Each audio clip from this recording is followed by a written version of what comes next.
পৃথিবীর সবথেকে পাওয়ারফুল বানবিদ্যা। এমন একটা বানবিদ্যার মন্ত্র আমি দিতেছি, এমন একটা নকশা দিতেছি যেটার মাধ্যম দিয়ে আপনারা মাত্র 7 ঘন্টার মধ্যে শত্রু দমন করতে পারবেন।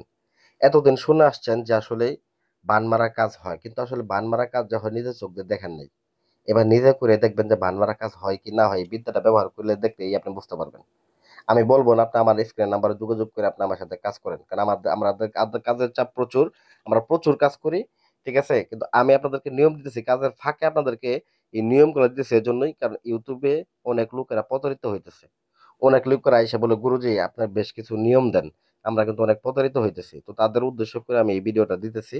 একটা অগ্নি বান মারণ, কুফুরি অগ্নি বান মারণ। এই অগ্নি বান মারণটার মাধ্যমে আপনি দূর থেকেই 24 ঘন্টা না, 7 ঘন্টার মধ্যে, কারণ 24 ঘন্টা তো অনেক দেরির কাজ, 7 ঘন্টার মধ্যে আপনি এই কাজটা করতে পারবেন। তো ওই কাজটা করতে গেলে একটু পরিশ্রম করতে হবে। আপনি যদি পরিশ্রম করতে পারেন, শত্রু 100% মারা যাবে, এমন একটা পাওয়ারফুল মন্ত্র দিতেছি। তো মন্ত্রটা আমি আগে বলি, আমি মন্ত্রটা আপনাদেরকে বলে দিতেছি। তো কাজটা করার ক্ষেত্রে এই নকশাটা লাগবে এবং এই মন্ত্রটা লাগবে, এবং একটা পুতুল নিতে হবে, শত্রুর ছবি নিতে হবে, শত্রুর নাম, শত্রুর বাবার নাম নিতে হবে, নিয়ে তারপরে কাজটা করতে বসতে হবে। তবে আগে মন্ত্রটা বললেন, এই মন্ত্রটা ভালো করে মনোযোগ দিয়ে শুনবেন এবং এই মন্ত্রটা আপনারা মুখস্থ করে নেবেন। জয় মা কালী, কালী কালী মহাকালী, বাধা হয়ে যা চূড়াবালি, মহাকালীর মহাশক্তির জপে নাম, মারলাম অমুকের নামে বজ্রবান। এখানে অমুকের জায়গায় শত্রুর নামটা বলে দিবেন। অমুক এক্ষুনি নিপাত যাক, এখানে আবার শত্রুর নাম বলবেন।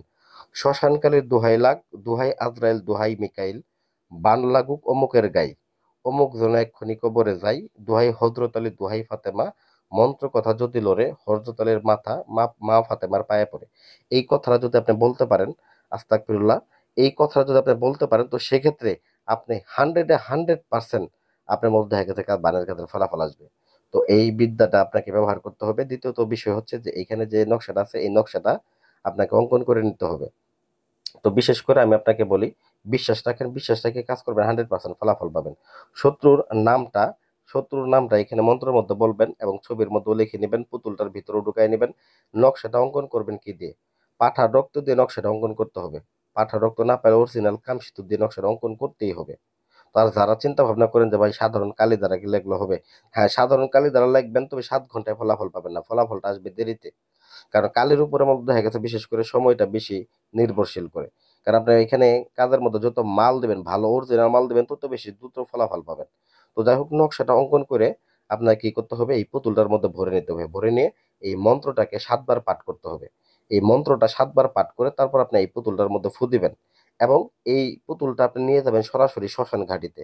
শ্মশান ঘাটিতে নিয়ে যায় আপনারা একটা ত্রিশূল দিয়ে অথবা কোনো লোহা দিয়ে এই পুতুলটার বুকের মধ্যে গেড়ে দিয়ে ওই জায়গাতে আপনারা 1 কেজি পরিমাণে দুধ এবং 2 হালি পরিমাণে কলা আপনারা ওইখানে ভোগ দিয়ে মোমবাতি আগরবাতি জ্বালায় দিয়ে রেখে চলে আইসে পড়বেন, ব্যাস। এতটুকুই আপনার কাজ। আপনার যদি এতদিন ভান মারার কাজ চেষ্টা করে আসছেন কিন্তু কাজ করতে পারেন নাই, তাদেরকে বলবো যে এই বিদ্যাটা শুধু আপনি ব্যবহার করেন, 100% ফলাফল পাবেন। পৃথিবীর যে প্রান্ত থেকেই করেন না কেন, 100% লাগবে। এটা আপনার 7 ঘন্টার মধ্যেই যায় লাগবে। শত্রু শরীর যদি বাধায় থাকো, তবুও মজা, কারণ এখানে মন্ত্রটার মধ্যে কথা আছে যে জয় মা কালী, কালী কালী মহাকালী, বাধা হইতা চূড়াবালি। এখানে বিশেষ করে আপনার এই কোনো বাধাই থাকবে না, যদি তার শরীর বন্ধ থাকে, কোনো বাধা বিপত্তি থাকে, তবুও কাজ হয়ে যাবে 100%। তো আশা করি ভিডিও ভালো লাগবে। ভিডিও ভালো লাগলে ভিডিও লাইক করবেন, চ্যানেল সাবস্ক্রাইব করবেন আরো আরো আকর্ষণীয় ভিডিও পেতে। ধন্যবাদ সবাইকে।